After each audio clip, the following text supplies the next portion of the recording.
Smackdown, 3 hours, bro. I'm not gonna lie. I was a little nervous going to watching Smackdown for the 3 hours. I was afraid on how is it gonna be? Is it gonna be a long ass fucking 3 hour show like we used to get for Raw? Oh, but lucky for us, lucky for me, lucky for a lot of people, depending how you felt from last night's SmackDown. It was an enjoyable show. I enjoyed SmackDown last night. A lot was going on. The tag team division, all the tag teams, like every tag team that's in SmackDown is in a storyline right now. There's a lot going on. We had a tag team championship match that ended in a no contest. We'll talk about it when we get there. We had a U.S. title match between Andrade versus Shinsuke Nakamura. My bad. We'll talk about that as well. We also had KO. We had Cody Rhodes. We had Drew McIntyre. We also had, what else we had? We had Mitchin versus Piper Niven. They had a match. That was the match that we'll talk about it when we get there. Paul Heyman was there. Why was he there? We'll talk about it when we get there. DIY, I already said that. Tag team championship match. Women's tag team champion. Whoop! I just fucked up. The women's championship match. Naomi versus Nia Jax. Something big happened. Something that finally happened. Fucking happened. Yeah, it happened. Did it happen? Yes, it did happen. We'll talk about it when we get there. And I'm proud of them. I mean, if you're watching the video of this podcast, you see who's behind me. We'll talk about it when we get there. And the main event, the 6-man tag, Bloodline versus the OGs, Sammy versus Uso. There was no Roman. No Roman on the show. They're saving Roman for Monday Night Raw. Raw on Netflix, the debut, which is going to be a fucking huge show. That card is stacked. 3 hours. We're going to have Cena on Raw. Can't wait. And then some surprises as well. Becky Lynch is going to be there, of course. Why not? And I kept saying this for the past 2 fucking pay-per-views. Saturday night's main event and Survivor Series. The Rock is going to show up. The Rock didn't show up in those 2 pay-per-views. So I could see him show up, and he has to show up on Raw on Netflix this Monday. I'm going to do a watch along for that. Can't wait for that. It's going to be a big show. It's history. Ladies and gentlemen, thank you for clicking on this video. This is the Ring Out Podcast, the Smackdown review for January 3rd, 2025. Almost at 4. It's 5. Happy New Year, you fucking motherfuckers. Hit the like, hit the subscribe button, join this community. I'm trying to build a community, a family, the Ring Out Podcast.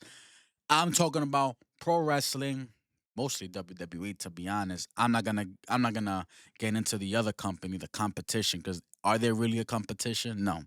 I did a video about them of giving them another shot.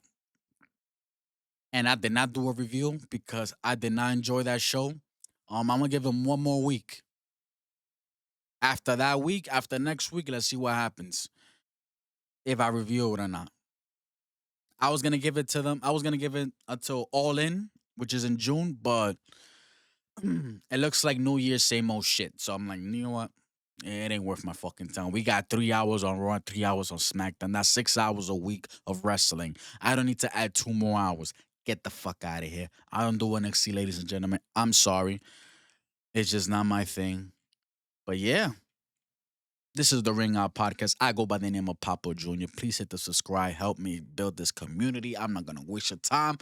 Let's go with the opening show. First of all, opening of the show, first of all, a lot of people saw this. The fucking ring apron. The ring mat. The canvas. It was blue. That's different. So they're going with the new era, new wave, 3-hour SmackDown, USA Network, because USA Network only has SmackDown.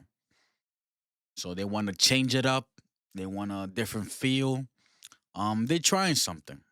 So they went with the blue mat. How I felt about it, it didn't bother me at all. I'm not gonna say that I did like it. It didn't bother me anymore. If it sticks, if they keep that blue mat, then it won't bother me at all. Just don't do it for Raw because that red pops.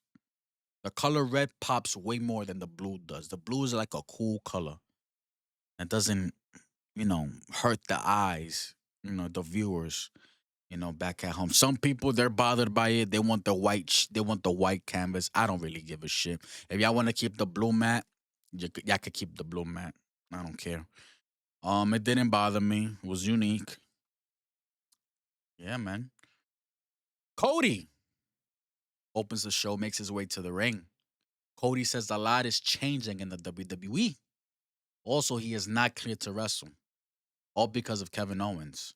Nick Aldis is concerned that he is out there now. Mentions him and Kevin Owens are gonna compete in a ladder match. That's in the Royal Rumble. That's gonna be interesting. A very good match. Um, KO has the replica title, the Winged Eagle belt, and Cody has the WWE Undisputed Championship belt. They're gonna hang both of them, you know, hanging in the air. Ladder match. That's gonna be fun. Can't wait, man. Can't wait. And surprise, surprise. Drew McIntyre interrupts and makes his way to the ring. Drew hugs Cody, caught everybody by surprise. He said he's not here to hurt Cody. He's here to help before he screws everything that he's worked hard for, meaning Cody.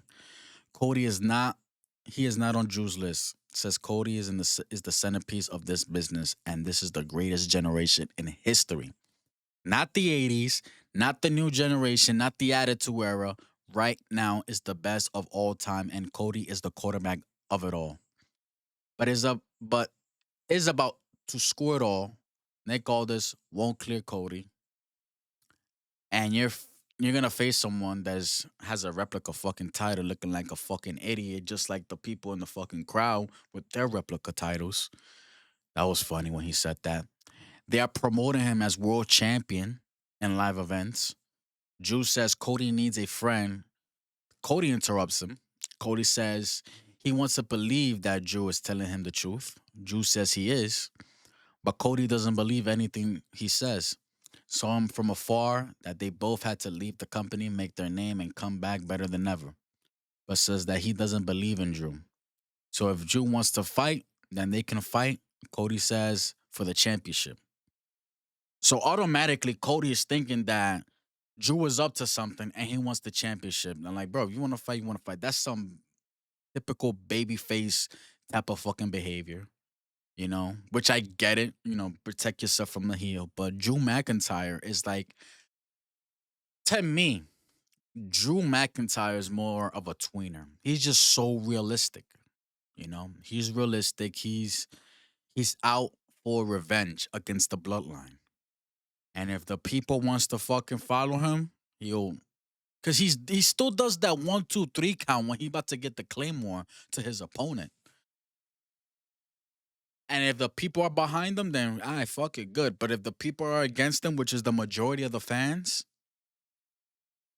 Drew's like, fuck them. I don't give a shit. They're fucking idiots. They chant for CM Punk. They chant for Roman Reigns. I don't blame Drew for feeling this way, man. Same thing how I feel with Kevin Owens. I don't blame Kevin Owens as well for attacking Cody, for feeling how he's feeling. After everything they have went through against the bloodline, Roman Reigns, and the Usos and Sami Zayn.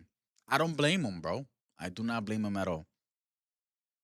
Drew says it doesn't matter what the fans think. He is not here to hurt him. He's here to help. As Drew walks past slowly, goes to the ring apron, he told Cody one more thing, that he needed to watch his back. And then the people, the fans, you hear them, they're going crazy. They see something coming, and it's Kevin Owens attacking Cody from behind. Both Kevin Owens and Drew stare at each other. That looked interesting right there. Is there an alliance going on between the two? Because they both have a mutual, like agenda or mission, whatever. They have mutual hatred for the bloodline. All of the bloodline. And that's interesting. So does Seth. Seth keeps mentioning Roman Reigns, how much he hates Roman Reigns and all that. So that's interesting right there. You imagine Seth Rollins coming into SmackDown. There's a fucking 3-man fucking, group aligning themselves to take down the bloodline. Randy Orton. He's hurt right now, but also Randy Orton, he has beef with the bloodline as well. You know? Because can Randy Orton come back when he comes back? Can he come to his senses that KO was trying to warn him? Like, look, Cody joined the enemy. Everything that we went through against the bloodline, and then Cody went behind our backs to go help Roman. How would you? How do you like sleep at night, Randy?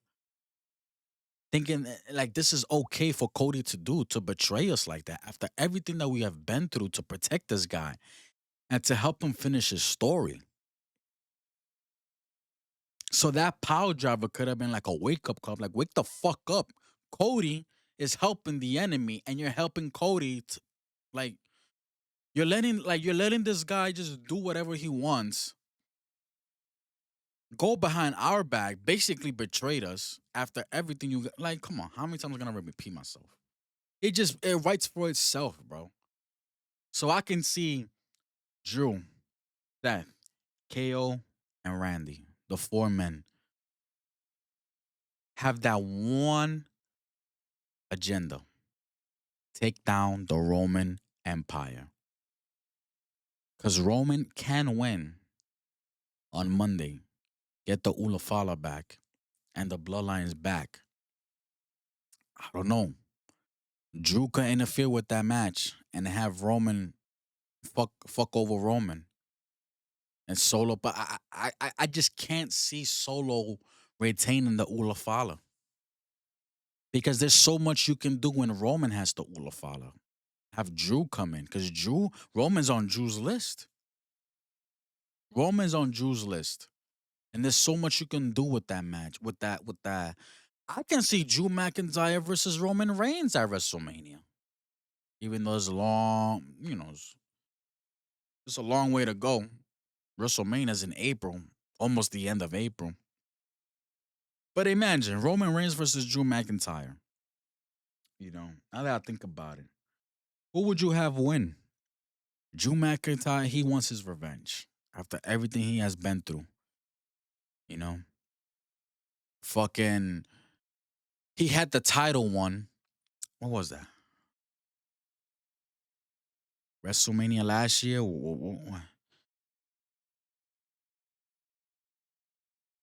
When he was champion during the pandemic. No, no, no, no, espérate. Roman became champion in that triple threat match, right? Fucking A, bro. It's been so long. Because Roman became champion in the pandemic, but it was a triple threat, though. Oh, Clash of the Castle. Clash of the Castle. That's where everything started. Clash of the Castle. Yes. It was in England. No, what was it? England? Anyways, Clash of the Castle. Roman versus Drew McIntyre. Solo Sikoa screwed Drew McIntyre. Roman won. Know that. They got long beef, bro. They do got long beef. And pause. And Drew just wants his revenge. Drew held that grudge for so long, bro. It's like, nah, I want my revenge. Fuck it. I need it. And he wants Roman's head. And after he gets Roman, he's going after Solo. He won Solo. Nigga, I'm coming after you after I'm done with this guy. But Roman's the head, is the tribal. Well, he was the tribal chief at the time. He's the head of the table, bro. So I see Roman winning on Monday. I could be wrong. Anything could happen during that match. But I see Roman winning that match, getting the Ulafala, back being the head of the table, the tribal chief. officially because he will have the Ulafala. And Drew McIntyre fucking right there. Well, he got his hands full with Jay Uso. He got a match with Jay Uso. The thing is, there's rumors that CM Punk and Seth Rollins is gonna end the show. Is gonna be the main event. So is Roman starting the show? Because Roman only starts the show or ends the show. He doesn't work in the middle. He doesn't work in the middle. So can it be Roman versus Solo Sikoa starting the show, Roman winning, and Drew McIntyre just goes crazy after that? Like just starts attacking Roman. Hmm. Or fucking A, bro. It's just so much can happen. This is why I love storylines. There's a lot that can happen. I wish I was live and I had people like talk to me. Like, what you guys think? But I don't got a fucking audience right now. Hit the like, hit the subscribe. We can talk about this. Help me out over here. All right? It's a lot of podcasters out there that been doing it for fucking years and decades and shit like that. They got their peoples. I get it. I'm a newbie. I'm new to this shit. But why I decided to do it? Because I want to. I invested a lot into this. I decided, you know what? I'm gonna do my own thing.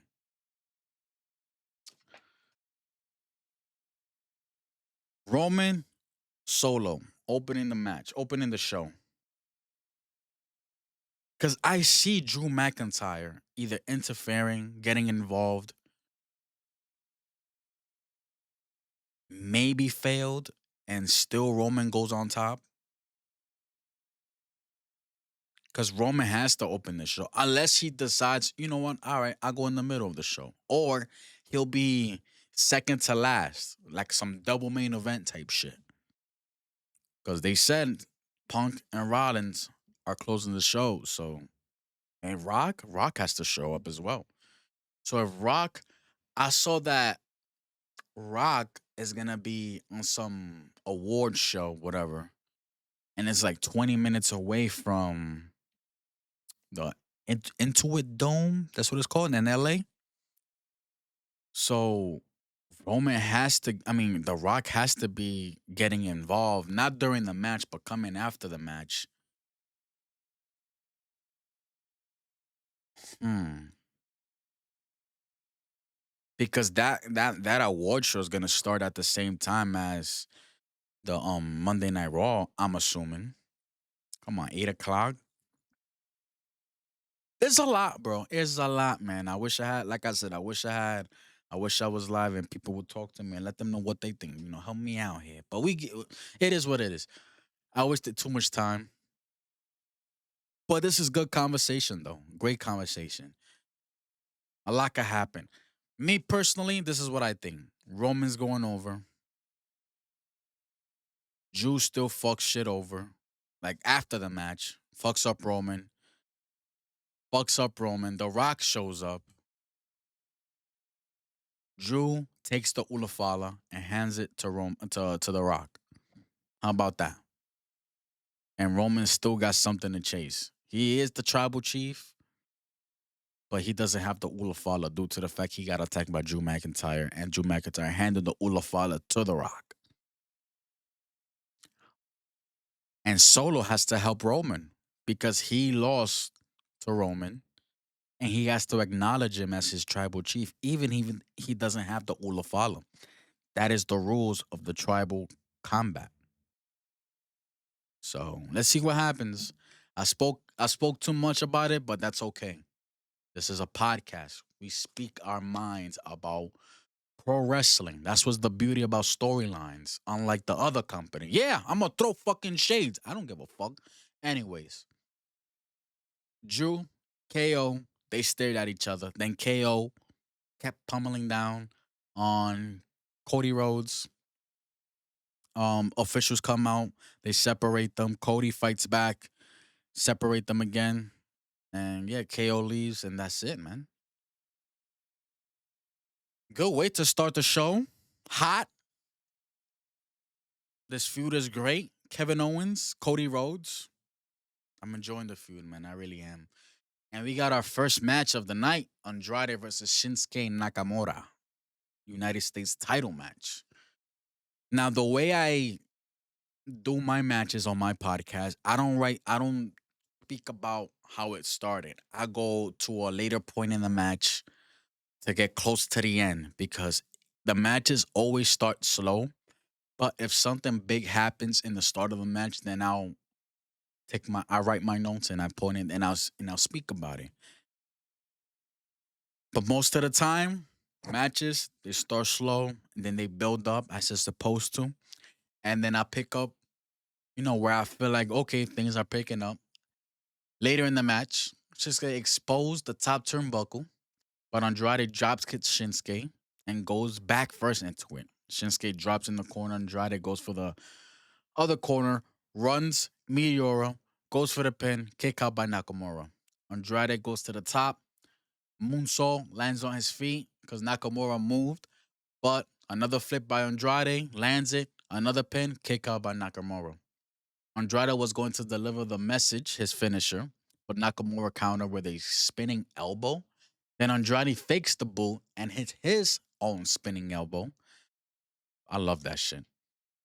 Goes for the pin. Nakamura kicks out.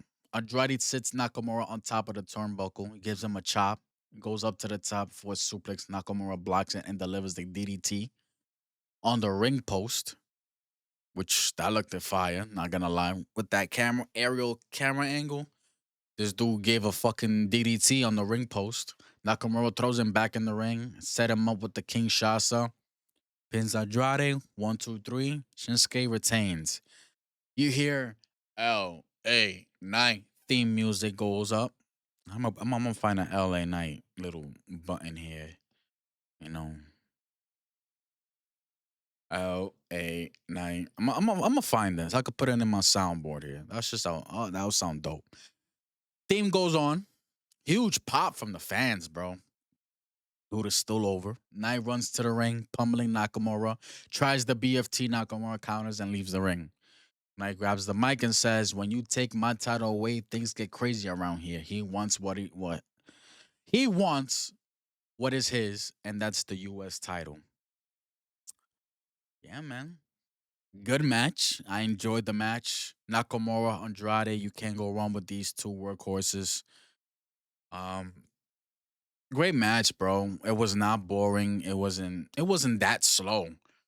The way the match started, it was hard hitting. But there was a lot of offensive offense from Andrade to Nakamura, but Nakamura came on top. Backstage, Apollo Crews looking at his phone, walking, Pretty Deadly confronts him and saying that stitches get stitches. Apollo says, "Why lie?" Something about that. That and then Legato, Fantasma, confronts Pretty Deadly. Apollo leaves.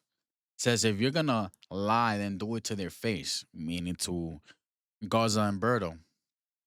Pretty Deadly didn't want any smoke, but they got it anyway. Berto and Angel got the hold of them from their fucking shirts, pushed them against the a fucking production crane that was stacked behind them. Officials came in, broke it up. Nick Aldis confronted Pretty Deadly about the attack on the Street Profits, and now DIY interrupts and asks Nick Aldis why is he taking a word? He's taking word from Apollo Stooge. To be honest, I don't know how to spell Stooge. I spelled it as whatever. Apollo Stooge. And not the words from Pretty Deadly because they're gentlemen. Sure. Nick Aldis said because he has eyes that are connected to his brain. What the fuck does that even mean? I don't fucking know. My eyes are connected to my brain too.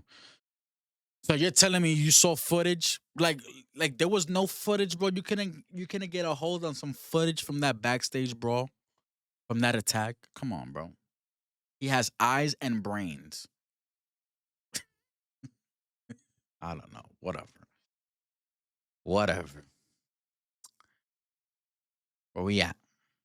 Nick Aldis said he has eyes and brains connected and he doesn't know what the four of them are up to, and they're on thin ice. Champa says he knows what Pretty Deadly are up to.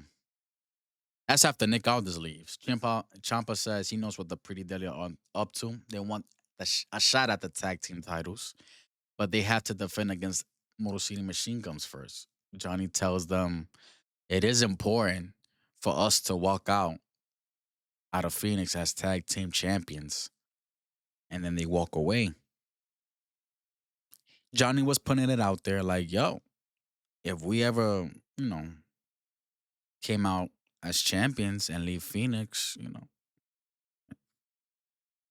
pretty much telling them motherfuckers go help them out. Meechin versus Piper Niven with Chelsea Green, the women's United States champion.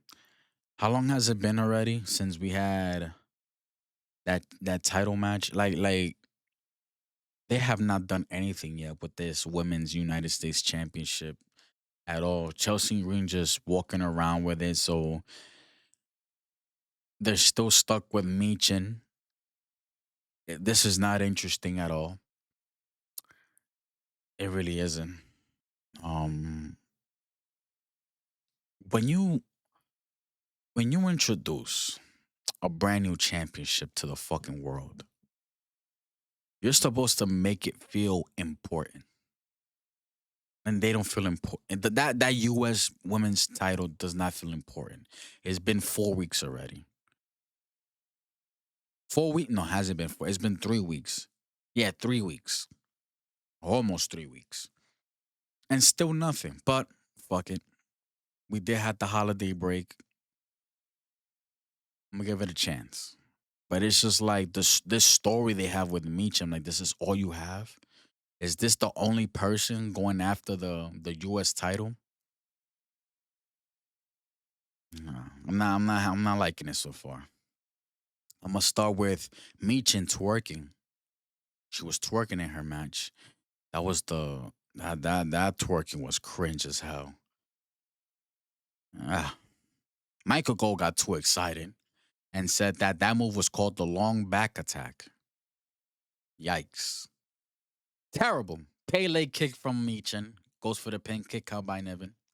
Meechin goes to the top rope. Niven charges Meechin, jumps off, rolls, goes for the eat the feet Piper counters and hits the Piper driver, was the Michinoku driver. Goes for the pin. Meechin kick out. Piper drags Meechin to the corner, goes to the second rope, jumps off, and Meechin counters, having both feet up and Niven hitting face first into her feet, Meechin's feet. Meechin eat the feet, goes for the pin, and wins the match. That's it. That's all that happened. Whatever. We see Paul Heyman arrive to the arena, avoiding metal detectors. Michael Cole livid, screaming, "Check that man. You don't know what he got on him." Paul Heyman in the ring greets the fans, says he came here to set the record straight. Wants to talk about the big match on Monday between Solo versus Roman Reigns for the Ulafala. He says they trained and prepped Solo to become tribal chief. When Roman steps down, then at WrestleMania, Roman Reigns took his eye off the ball, got to Seth, and Cody took advantage and beat Roman for the WWE Championship. Then Solo seized the moment and stole the Ulafala, that twisted son of a bitch. S- He got rid of the OG's bloodline because he knew they weren't going to acknowledge him as tribal chief. So Solo went out and grabbed some thugs and went out, grabbed some the Tongans and Jacob Fatu. Motherfuckers that weren't allowed in the fucking country. He got them anyways. They were dangerous cocksuckers. Nah, he didn't say that, but you know what I mean. On Monday, there must be one winner and a loser, and there will be one tribal chief, Roman Reigns. Solo made his way to the ring alone. Paul says he's about 10 seconds away from pissing his pants because the last time he told Solo he wasn't the tribal chief, he was powerbombed onto the commentary table by him, Fatu. Was it Fatu? Anyways, he got powerbombed by the bloodline. Stolo sticks his hand out for the mic like Roman does, you know. Paul hands it to him. Yeah, he didn't have a choice. Fans chanting Solo sucks. Solo tells Phoenix to acknowledge him. He tells the wise man that it's time that he tells the truth. He owes Punk a favor, right? Solo says, let him owe Paul a favor. Says he needed somebody to hold the Ulafala that loves his family. So this Monday, if Roman beats him, he will put the Ulafala around his neck. But when he beats Roman, Paul must place the Ulafala around Solo's neck. Paul will be Solo's wise man forever. And Roman has to acknowledge him as the tribal chief. Selling the match for Monday Night Raw. I can't wait. That's gonna be a must see Monday Night Raw. I took Tuesday off so I could do a watch along. If you're watching, if you made it this far in the video, I'm gonna do a watch along for Monday Night Raw on this channel. I was gonna do Twitch and all that, but to be honest, fuck Twitch. I get no love out there. I'm barely getting any love here, but it's all good though. It's all good. I'm a newbie, man. It comes with it happens. But yeah, I'm gonna do a watch along Monday Night Raw on Netflix. That's history. History. I can't wait. I'm gonna have fun. I hope you guys enjoy, join me in the fun. DIY versus Motor City Machine Guns for the tag team championship. Very good match. Suicide dives, a lot of tag team moves on each other. Our start where all four men gave each other super kicks and they all went down. Shelly was favoring his left knee, I believe, because Motor City Machine Guns did a springboard over the top rope on DIY, and Shelly landed awkwardly on his left leg, and he immediately held on to his left knee. Motor City Machine Guns was going to do their skull and bones finisher, but Pretty Deadly ran down to the ring and distracted them, and it worked. Ciampa throws Chris into Shelly, and Shelly goes down. Throws Chris out the ring. Is it Chris Saban? Yes, Chris Saban. I'm thinking of Nick Saban. Ain't Nick Saban a college football coach or something? It's Chris Saban. DIY double team moves. Johnny goes for the pin, but kicks out by Shelly. Berto and Garza come out and chase Pretty Deadly around the ring. They brought into the crowd. Motor City Machine Guns apply submission moves on DIY in the middle of the ring. Pretty Deadly and Garza come into the ring and they fight, landing on Motor City Machine Guns, breaking up the submission holds. Ref rings the bell. No contest. DIY state champion. It was a great match. I enjoyed it. All four men, tag team. Fucking great, bro. And then ended in a no contest. Pretty much protected the Motor City Machine Guns and DIY keep their championships. I really am enjoying the DIY heel characters right now. Johnny's being a fucking asshole. I enjoy it. Michael Cole kept saying that Johnny uses Champa, and Graves is like, well, Champa's a champion right now, so fuck it. Like I love it. Johnny looks so comfortable as a heel, man, like a dickhead, an asshole. I'm and Champa's Champa, bro. Black Heart, NXT, the Champa's Champa. Champa could go way worse. He could go ape shit heel. We've seen it in Black and Gold. Hope we see it in the future. Naya's upset. Tiffy's not around. Candice says that she's probably upset after one Naya told her. I really forgot what she told her. But Candice says that she got Naya's back. Naya just asks Candice to keep Bianca away from her. Sami Zayn walking backstage bumps into Carmelo Hayes. Hayes tells Sammy to be honest that he has Sammy beat if it wasn't for Braun Strowman. Usos are behind. Carmelo asks if they have a problem. Mellows says, nah, I got it. Melo had no idea who was behind him. He just thought he had people behind him, like, oh, like they got his back type shit. First of all, Melo don't even got any friends, so I don't know why he's acting like that. Then he realizes it was the Usos because the Usos went to Sammy's side and then asked him again, do we have a problem? And Melo he just fucking bounced. Sammy was like, yo, where you going, cuz? Where you going? Are you scared now?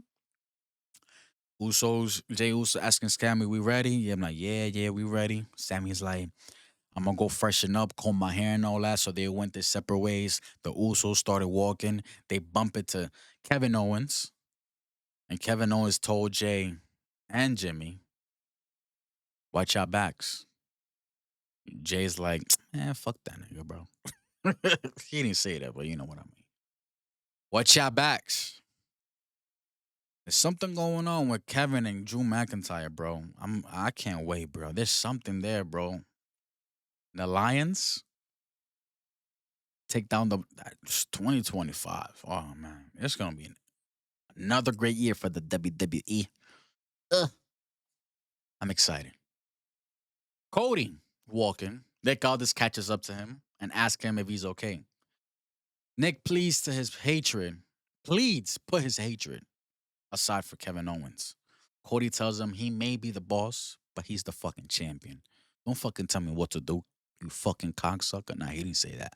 If Drew has a problem and he wants to be here on SmackDown, then welcome him. Welcome him. Tell him he can stay all he wants.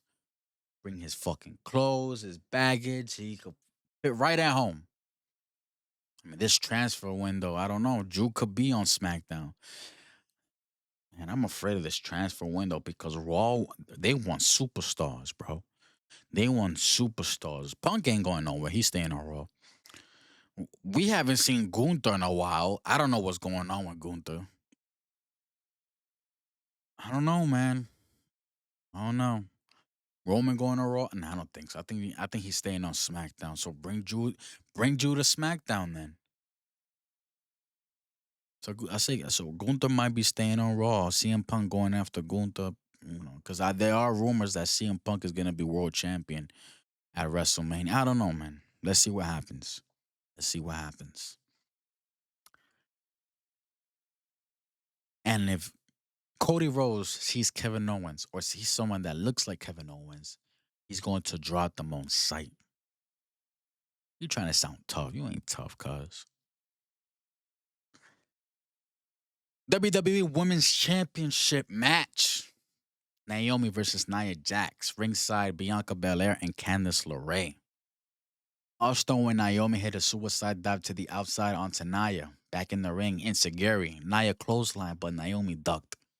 Naomi ran the ropes, and Naomi hit a Samoan drop, and Nia goes for the pin. Nia goes for the pin. Oh, I fucked up. Samoan drop on Nia, which was impressive. It came to me though too. That move that she did. Nia kicked out of that pin though.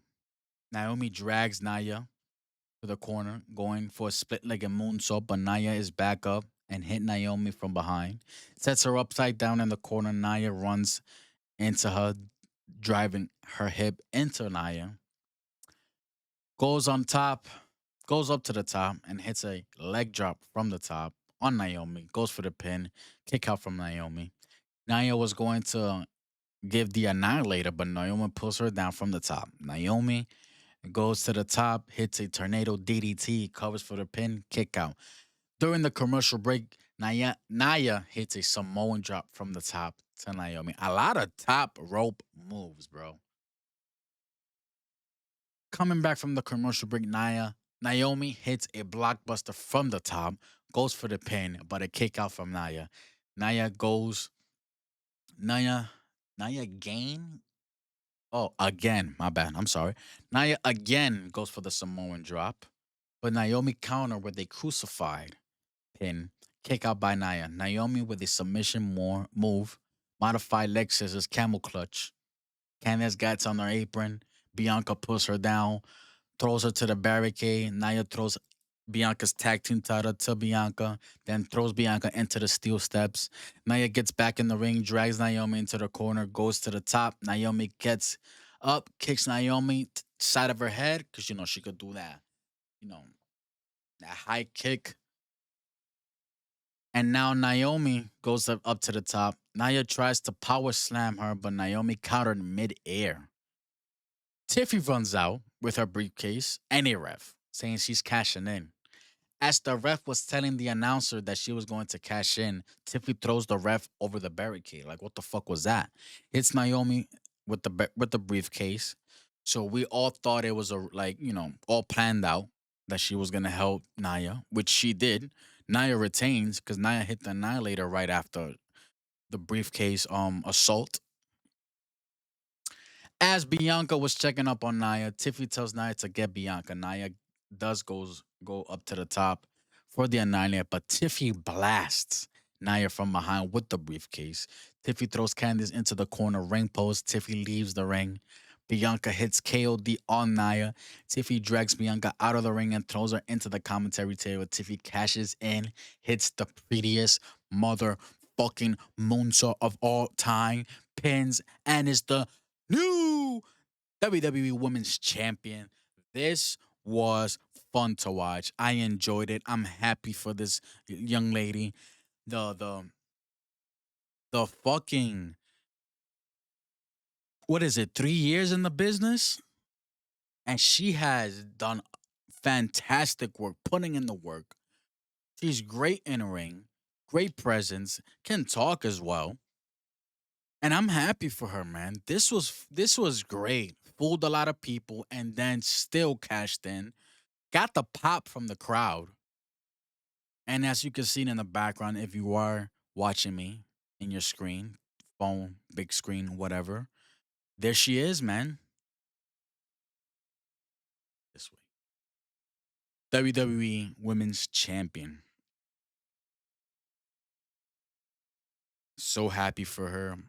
At the same time, I'm nervous. Why? Who is returning soon? WrestleMania's right there. It's WrestleMania season right now. Who is so close to returning?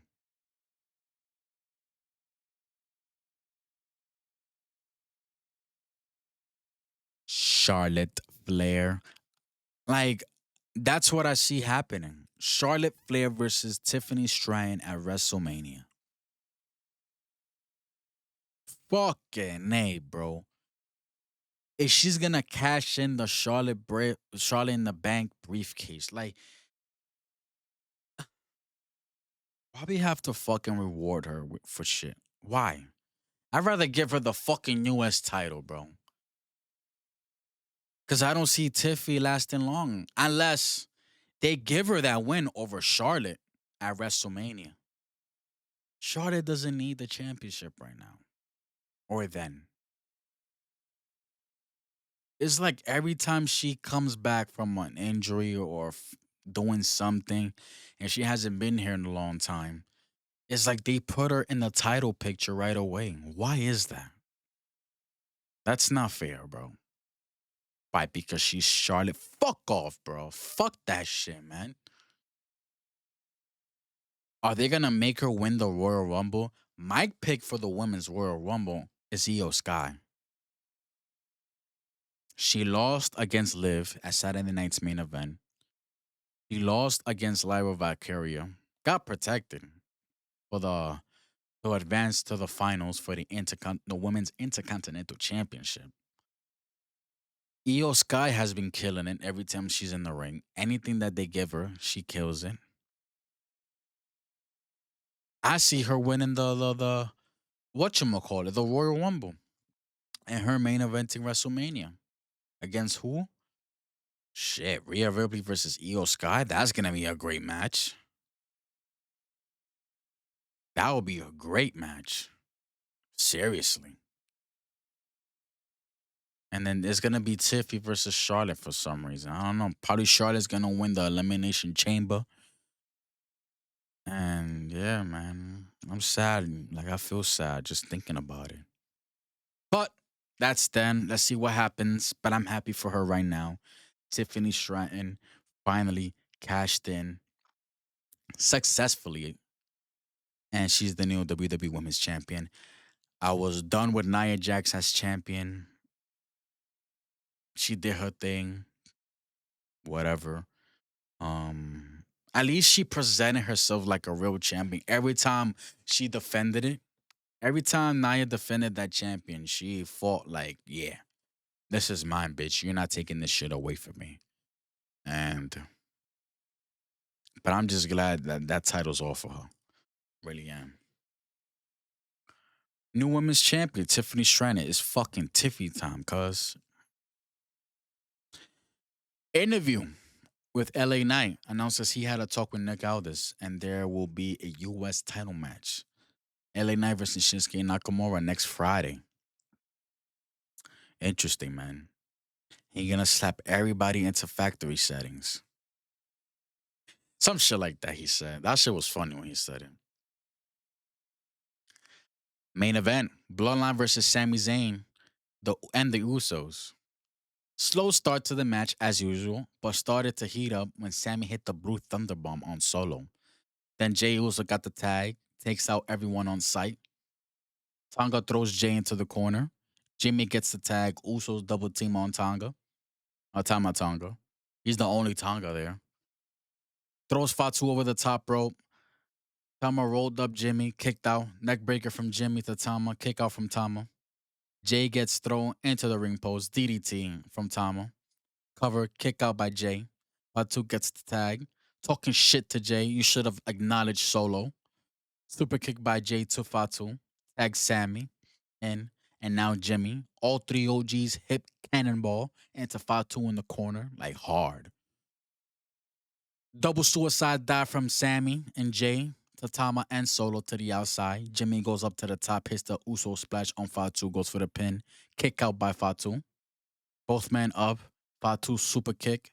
He delivers a splash to Jimmy. Then a moonsault goes for the pin, but Sammy breaks it up. Sammy sent over to the top rope from Fatu. Jimmy pushes into his corner, tags Jay. So he pushed Fatu into his corner, and Jay got the tag. Uso super kick Fatu, goes for the pin, kick out. Drew McIntyre walks out. Fatu goes for the clothesline. Jay ducks and suicide dives into Drew and onto the outside. Comes back into the ring, runs the ropes, gives Fatu, and Fatu gives Jay a pop-up Samoan drop. Goes for the cover, Jay kicks out. Drags Jay to the corner, tags Solo in. Fatu yells, I love you, Solo. I gotta get a fucking sound effect from that too. Runs to the corner for the hip attack to Jay, but Jay moves out the way. Out of the corner, Solo comes in and gets super kicked. Jay hits a spear on Fatu, goes to the top, Uso splash. Jay doesn't know that there was a tag, and Fatu wasn't the legal man, and Jay was pinning Fatu. Solo came from behind, Samoan spike to Jay, pins, and the bloodline, they got the win. They got the win. And yeah, man. Jay Uso versus Drew McIntyre, Monday Night Raw. That's the reason why Drew was out there. And like I said, this SmackDown, thumbs up. Thumbs up show. This was a great SmackDown. Um, 3 hour show. Didn't feel that long. It was enjoyable. Nothing was boring except for that Piper Niven versus Michin. I was a sleeper right there. Other than that, it was a good show. I'd enjoy it.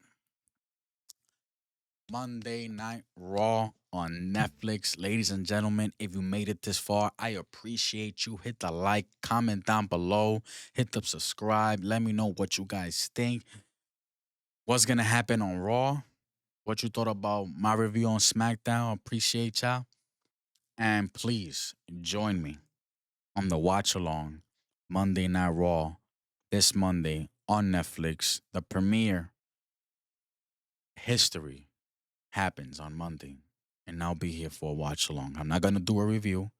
I'm doing a watch along, and I can't wait. But ladies and gentlemen, appreciate y'all once again. Hit the like, subscribe. Let's build a family here. Be the day ones of this channel. I will appreciate that. Help me grow as well. Become a better, content creator, a podcaster. I'm new to the game, you know. And yeah, I can't wait. 2025, I have a good feeling about this. I'm going to keep grinding. I'm going to keep grinding. Ladies and gentlemen, Goodbye, and good night, bang. one love.